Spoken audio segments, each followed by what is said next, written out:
Hello दोस्तों, आज मैं आपके लिए लेकर आई हूँ जीत आपकी के चैप्टर नंबर 1 का पार्ट 2। अगर आपने इससे पहले के वीडियोस नहीं देखे हैं तो जीत आपकी के प्लेलिस्ट पे जाकर जरूर देखें। कैलगेरी टावर की ऊंचाई 190.8 मीटर है। उसका कुल वजन 10,884 टन है। उसमें से 6,349 टन कुल वजन का लगभग 60% भाग वजन जमीन के अंदर है। इससे जाहिर होता है कि भव्य दिखने वाली कई इमारतों की नींव काफी मजबूत होती है। जिस तरह किसी भव्य इमारत के टिके रहने के लिए उसकी नींव मजबूत होनी चाहिए, उसी तरह कामयाबी के टिके रहने के लिए भी मजबूत बुनियाद की जरूरत होती है। और कामयाबी की बुनियाद होती है नजरिया। संपूर्णतावादी नजरिया। मैं संपूर्णतावादी नजरिए में यकीन रखता हूँ। हम केवल हाथ, पाँव, आँख, कान, दिल और दिमाग नहीं बल्कि एक संपूर्ण इंसान है।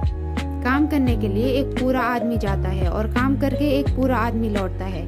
घर की परेशानियां हमारे कामकाज पर और हमारे कामकाज से जुड़ी परेशानियां हमारी पारिवारिक जिंदगी पर असर डालती है। पारिवारिक समस्याओं की वजह से तनाव का शिकार होने पर हमारी उत्पादकता घट जाती है। इस तरह कामकाज से जुड़ी परेशानियां न केवल हमारे परिवार बल्कि जिंदगी के हर पहलू पर असर डालती है। निजी पेशे से जुड़ी और सामाजिक समस्याएं एक दूसरे पर लाजिमी तौर पर असर डालती है। आपके नजरिए को तय करने वाले कारक। मैं आपसे कुछ सवाल पूछता हूँ। हम नजरिए के साथ ही जन्म लेते हैं या उसके बड़ा होने पर विकसित करते हैं? हमारा नजरिया किन चीजों से बनता है? अगर माहौल की वजह से जिंदगी के बारे में आपका नजरिया नकारात्मक हो गया है तो क्या आप उसे बदल सकते हैं? दरअसल हमारे नजरिए का ज्यादातर हिस्सा हमारी जिंदगी के शुरुआती सालों में ही बन जाता है। ये सच है कि हम अपने मिजाज की कुछ खासियतों के साथ पैदा होते हैं, लेकिन बाद में हमारा जो नजरिया बनता है उसे खास तौर से ये 3 चीजें तय करती हैं: माहौल, तजुर्बा और शिक्षा। इन्हें हम नजरिए के 3 ES कह सकते हैं। अब इन तीनों पर नजर डालते हैं। पहला, माहौल यानी इन्वायरमेंट।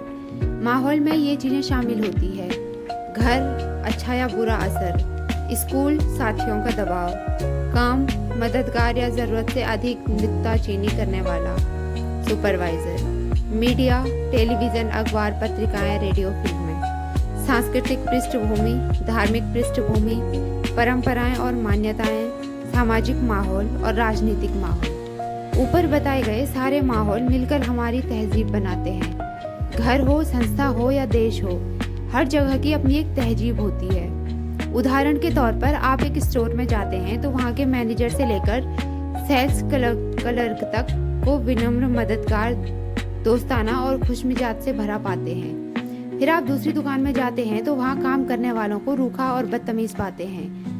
आप एक घर में जाते हैं तो वहाँ माँ बाप और बच्चों को तमीज वाला, मिलनसार और दूसरों का ख्याल रखने वाला पाते हैं, जबकि दूसरे घर में जाने पर हर आदमी को कुत्ते बिल्लियों की तरह आपस में लड़ता पाते हैं। जिन देशों की सरकारों और राजनीतिक माहौल में ईमानदारी होती है, वहाँ के लोग भी आमतौर पर ईमानदार, कानून का पालन करने वाले और मददगार होते हैं। इसका उल्टा भी उतना ही सही है। जिस तरह बेईमान और भ्रष्ट माहौल में एक ईमानदार आदमी का जीना मुश्किल हो जाता है, उसी तरह ईमानदारी से भरे माहौल में बेईमान व्यक्ति को मुश्किल होती है। अच्छे माहौल में मामूली कर्मचारी का भी काम करने की शक्ति बढ़ जाती है, जबकि बुरे माहौल में अच्छा काम करने वाले भी काम करने की शक्ति घट जाती है।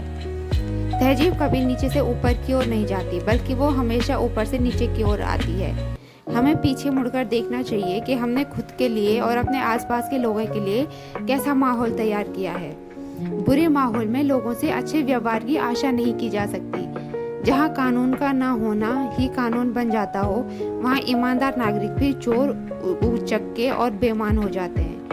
कुछ समय निकालकर इस बात का गौर कीजिए कि हमारा माहौल हम पर कैसे असर डालता है और हम जो माहौल तैयार करते हैं वो दूसरों पर कैसे असर डालता है।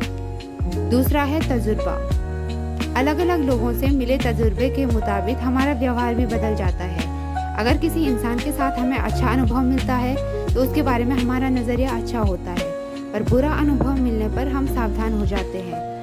अनुभव और घटनाएं हमारी जिंदगी के संदर्भ बिंदु बन जाते हैं। हम उनसे नतीजे निकालते हैं जो भविष्य के लिए मार्गदर्शन की भूमिका निभाते हैं। तीसरा है शिक्षा।